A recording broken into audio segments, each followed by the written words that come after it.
दर्शकों नमस्कार, मेरा नाम है मनीष कुमार सिंह और आपका स्वागत करता हूं। दोस्तों एक बड़ी खबर आपको बताने जा रहा हूं और इस खबर के आते ही महाराष्ट्र में एक अलग सी बहस छिड़ गई है। दरअसल बड़ा आरोप शरद पवार की एनसीपी की तरफ से लगाया गया है और खबर आ रही है कि बीजेपी को 519 करोड़ रुपए का चंदा देने वाली कंपनी का कुछ 94 करोड़ के आसपास का हर्जाना माफ कर दिया गया है। जी हाँ दोस्तों, अब क्यों किया गया है? किसी कंपनी पर अगर हर्जाना लगा है वो भी 94 करोड़ तक का, तो उसे माफ क्यों किया गया? क्या यही कंपनी है जिसने बीजेपी को 519 करोड़ की जो है वो चंदा दिया था? क्या इसी वजह से ये माफ हुआ? बहुत सारे सवाल अब चल रहे हैं दोस्तों। इसी बीच महाराष्ट्र विधानसभा में शरद पवार की एनसीपी के विधायक रोहित पवार ने राजस्व विभाग से सवाल पूछते हुए कहा कि हैदराबाद स्थित मेघा इंजीनियरिंग एवं इंफ्रास्ट्रक्चर लिमिटेड की जो कंपनी है उस पर लगाए गए 94 करोड़ रुपए 94.68 के आसपास बताया जा रहा है जुर्माने को कथित रूप से माफ कर दिया गया है। रोहित पवार ने महाराष्ट्र में राजस्व मंत्री चंद्रशेखर बावनकुले से यह जानना चाहा कि मेघा इंजीनियरिंग को बम्पर डिस्काउंट के साथ डंपर रिटर्न जैसी राहत आखिर क्यों दी गई। उन्होंने आरोप लगाया कि कंपनी पर दिसंबर 2022 में लगाया गया जुर्माना माफ कर दिया गया और उसकी जब्त की गई मशीनरी लौटाने का आदेश भी दिया गया है। अब ये दोस्तों क्यों किया गया है और ये जो आरोप रोहित पवार लगा रहे हैं, क्या ये तमाम आरोप अपने आप में सही हैं? क्या इन आरोपों में दम है? अब बात जो भी हो, लेकिन आरोप गंभीर है दोस्तों और इस खबर के बाद बीजेपी पर सवाल उठने शुरू हो गए हैं। आपको बता दें कि इससे पहले भी महाराष्ट्र की राजनीति में राज्य के राजस्व मंत्री चंद्रशेखर बावनकुले और शरद पवार की एनसीपी के विधायक रोहित पवार के बीच मुख्यमंत्री देवेंद्र फडणवीस के विज्ञापन के मामले में सोशल मीडिया पर जुबानी जंग तेज हो चुकी है। यानी ये जो मामला है, जो अभी रोहित पवार का मैंने बताया वो खबर, जो सवाल पूछ रहे हैं वो, इससे पहले से ही चंद्रशेखर बावनकुले और रोहित पवार के बीच जुबानी जंग जो है वो छिड़ी हुई है। रोहित और बावनकुले के बीच विज्ञापन खर्च को लेकर, आपको याद होगा देवेंद्र फडणवीस पर विज्ञापन जो छपे थे अखबारों में फ्रंट पेज पर, उस पर बहुत जो है दिमाग लोग खपा रहे थे तमाम नेता। कई लोगों ने कहा कि जो लोग छाप रहे हैं, जो लोग पैसा दे रहे हैं, वो सामने क्यों नहीं आ रहे? किसने छपवाई है एडवर्टीजमेंट? संजय राउत ने तो कहा कि एडवर्टीजमेंट देख के लगता है 40 से 50 करोड़ रुपए खर्च किए गए। कौन लोग कर रहे हैं? सामने क्यों नहीं आ रहे? अगर सामने नहीं आ रहे तो क्या ये पैसा काला धन है? बहुत सारे आरोप लगे। अब दोस्तों दरअसल रोहित पवार उस समय से ही बावनकुले पर हमलावर है जब मुख्यमंत्री देवेंद्र फडणवीस का छत्रपति शिवाजी महाराज का अभिवादन करते हुए विज्ञापन जारी हुआ। रोहित ने आरोप पर बावनकुले जो है उनका जवाब भी आया है और कहा है कि विधानमंडल के शीतकालीन सत्र में इस मुद्दे को उठाइए, मैं आपके हर सवाल का जवाब दूंगा। अब जैसे कि विज्ञापन मामले में रोहित पवार ने बावनकुले से सवाल पूछा कि विज्ञापन की राशि कहीं उस कंपनी से तो नहीं दी, इसका जुर्माना हाल ही में माफ किया गया। इस पर बावनकुले आक्रामक हो गए, चिढ़ गए, गुस्से में आ गए और सबूत पेश करने की चुनौती दे दी। रोहित ने मेघा इंजीनियरिंग कंपनी पर लगाए हैं आरोप, जुर्माने को माफ जो है वो करने के कागजात पेश किए तो बावनकुले ने रोहित को जवाब देते हुए कहा कि रोहित, आप रोज कपास के झाग की क्या बात करते हैं? अगर आप वाकई इस मुद्दे पर गंभीर हैं तो सदन में आइए, मैं जवाब दूंगा।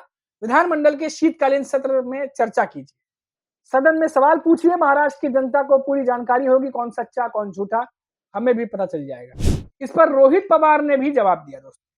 अब रोहित पवार ने जवाब देते हुए कहा कि मैंने आपको सबूत के तौर पर दस्तावेज दिए हैं और बहुत ही सरल और सीधे सवाल पूछे, आपने जवाब देने की कोशिश की लेकिन हर सवाल के बाद आप फंसते चले गए। रोहित ने कहा कि मेरे दिए सबूतों और आपके जवाबों को देखते हुए किसी को यह बताने की जरूरत नहीं है कि कपास के झाग की बात कौन कर रहा है। उन्होंने कहा कि हम विधानसभा में शीतकालीन सत्र में चर्चा करेंगे और मेघा इंजीनियरिंग के बॉन्ड मामले पर पर्दाफाश करेंगे, लेकिन फिलहाल मेघा इंजीनियरिंग पर लगे 95 करोड़ के जुर्माने के मामले में राजस्व मंत्री होने के नाते क्या आप कार्रवाई करेंगे? इसका जवाब दीजिए। अब आने वाले समय में यह मुद्दा और गर्म हो सकता है दोस्तों। अब दोस्तों देखिए, ये पैसे का मामला है, छोटा मोटा मामला तो है नहीं, पैसे का मामला है और आपको पता ही है कि पैसे के मामले में जब इस तरह के आरोप लगते हैं, गंभीर आरोप, तो मामला तूल पकड़ता ही। और अभी आपको याद होगा कुछ दिनों पहले ही महाराष्ट्र के सीएम देवेंद्र फडणवीस जिस तरीके से उन्होंने मराठा आरक्षण में मध्यस्थता की, जिस तरीके से फिर ओबीसी समुदाय नाराज हुआ, फिर ओबीसी समुदाय के साथ बैठक की। हालांकि छगन भुजबल नाराज हो गए, वो अलग बात है। दोनों के बीच में बैलेंस करने की कोशिश की, समिति बनाने की कोशिश की गई कि भाई समिति बना दी जाए। और इन सबको जब मैनेज करने लगे तो इसी बीच देवेंद्र फडणवीस का एक बहुत बड़ा विज्ञापन छपा पूरे महाराष्ट्र में, और छत्रपति शिवाजी महाराज को फूल अर्पित करते हुए उनका देवा भाव करके विज्ञापन छपा। इस विज्ञापन के छपते ही महाविकास अघाड़ी विपक्ष के जो नेता है महाराष्ट्र के, वो आग बबूला हो गए। उन्होंने पूछा कि इतना ज्यादा खर्चा सीएम फडणवीस के प्रचार प्रसार पर, एडवर्टीजमेंट पर किया किसने? जो तमाम पब्लिकेशंस को जो एड दिए गए उसमें किसने खर्च किए? और उद्धव ठाकरे की शिवसेना से लेकर शरद पवार की एनसीपी तक सभी नेताओं ने हमला बोलना शुरू कर दिया। संजय राउत, उन्होंने सवाल किया कि देवेंद्र फडणवीस जो है, जिनके ऊपर एडवर्टीजमेंट में इतना खर्चा हुआ है, ये कौन लोग हैं जो सामने नहीं आना चाहते? ये कौन महादान करने वाले लोग हैं? तंज भी कसा। और अगर वो सामने नहीं आ रहे तो कहीं ये मामला काले धन से तो नहीं जुड़ा है? उन्होंने शंका भी जताई। अब इस बात को लेकर के उस समय भी चंद्रशेखर बावनकुले जो है वो उनका तंज आया था, और क्योंकि बार बार चंद्रशेखर बावनकुले ऐसा लग रहा है कि कुछ ना कुछ जानते तो जरूर है, वरना संजय राउत के बयान पर भी चंद्रशेखर बावनकुले का रिएक्शन आ रहा है। उसके बाद रोहित पवार के साथ चंद्रशेखर बावनकुले की तू मैं जुबानी जंग देख रहे हैं, आमने सामने की शुरू हो गई है। और रोहित पवार बार बार ऐसा लग रहा है कि कोई कमजोर नस उनके हाथ लगी है, जिसे वो बार बार दबाने की कोशिश कर रहे हैं। अब इस पर सच क्या है, झूठ क्या है, ये तो जांच का विषय है। जांच इस पर बैठनी चाहिए कि आखिर अगर ऐसा है तो इस पर जांच होनी चाहिए, निष्पक्ष जांच होनी चाहिए, और सच जो है वो सामने आना चाहिए। दूध का दूध और पानी का पानी होना चाहिए कि अगर ये वही कंपनी है जिसने बीजेपी को, जैसा कि आरोप लग रहे हैं कि 519 करोड़ का चंदा दिया, क्या चंदा दिया इस कंपनी ने? पहला सवाल। अगर दिया है तो क्या इस कंपनी का हर्जाना माफ किया गया है, जो 95 करोड़ के आसपास धनराशि बताई जा रही है? और रोहित पवार जैसा कि शंका जता रहे हैं कि क्या यही वो कंपनी तो नहीं है जिसने सीएम फडणवीस के लिए इतना बड़ा विज्ञापन महाराष्ट्र में छपवाया? तो अब ये कड़ियां जो है दोस्तों आपस में उलझी भी हुई है, कहीं जुड़ी भी हुई है, उलझी भी हुई है।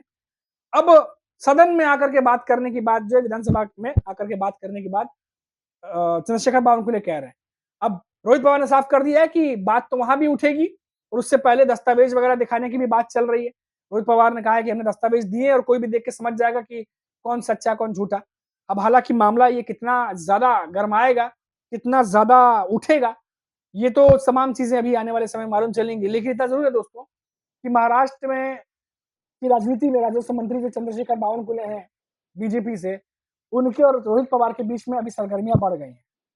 और जैसा कि मैंने आपको बताया कि जो खबरें आ रही हैं बार बार, जिसमें बताया जा रहा है कि बीजेपी को 519 करोड़ चंदा देने वाली कंपनी का 94.68 करोड़ जुर्माना माफ किया गया है, जिसकी वजह से अब सियासी बवाल मचा हुआ है। और क्या इसी चीज को लेकर के आगे मुद्दे बनेंगे? क्योंकि अभी चुनाव भी है, मैं हर बार आपको कहता हूं, और इन चुनावों में ऐसे मुद्दे जो हैं वो बहुत ज्यादा हावी होते हैं, खासतौर पर जबकि पैसे से जुड़ा मामला हो, और पैसे किसका? जनता के, हमारे और आपके टैक्स के पैसे, और इनकी बर्बादी होती है या इसका कोई स्कैम बाहर आता है तो आपको भी पता है कि किसी पार्टी की और इमेज की छवि कैसे बनती है। फिलहाल महायुति के नेता तो कहते हैं महाराष्ट्र में जो है वो भ्रष्टाचार जो है वो खत्म हो गया है, हमने भ्रष्टाचार पर काबू पा लिया है, और करप्शन जो है उसको बर्दाश्त नहीं किया जाएगा। जीरो टॉलरेंस की बात करते हैं प्रधानमंत्री नरेंद्र मोदी। लेकिन जब इस तरह के आरोप सामने आते हैं तो मन में जिज्ञासा जरूर जागती है कि जरा पता तो चले कि आखिर इसमें सच्चाई कितनी है, क्योंकि ये छोटी मोटी रकम तो होती नहीं है। ना ही 519 करोड़ रुपए छोटी छोटी रकम है, ना ही 95 करोड़ रुपीस जिसको माफ करने की बात कह रहे हैं रोहित पवार, वो छोटी है। अब इतने बड़े लेवल पर अगर कुछ चीज चल रही है, आरोप प्रत्यारोप चल रहे हैं, तो इस पर जांच बैठा करके निष्पक्ष जांच करने में क्या आपत्ति हो सकती है किसी को? अब हमारी भी यही दरख्वास्त है, हमारी भी यही मंशा है कि जांच हो। अब रोहित पवार गलत है तो वही मालूम चले, और अगर बीजेपी के नेता गलत है तो वो भी सामने आना चाहिए। अभी के लिए इतना ही, आप देखते रहिए 4 PM महाराष्ट्र। नमस्कार।